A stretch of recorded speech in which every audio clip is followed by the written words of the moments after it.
आपण स्वामींचे चरित्राचे सर्व अध्याय जाणून घेत आहोत, ते पण सोप्या भाषेत. भाग 3, अध्याय 3. या अध्यायात स्वामी समर्थांचे दिव्य ज्ञानाची आणि त्यांच्या अद्भुत शक्तीची महिमा सांगितली आहे.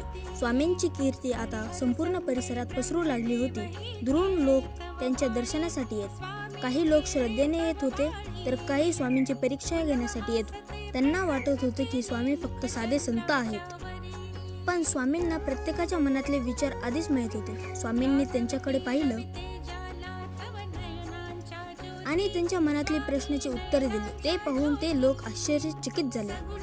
त्यांचा अहंकार तुटला आणि स्वामींवर विश्वास निर्माण झाला. स्वामी एकच गोष्ट शिकवतात, अहंकार सोडा, श्रद्धा ठेवा आणि देवावर विश्वास ठेवा. या अध्यायात आपल्याला समजतं की गुरेवार्यांपासून काही लपलेलं नसतं आणि खऱ्या मनाने केलेली प्रार्थना नेहमी स्वीकारली. जर व्हिडिओ आवडला असेल तर व्हिडिओला लाईक करा आणि पुढच्या पार्टसाठी नक्की सबस्क्राईब करा.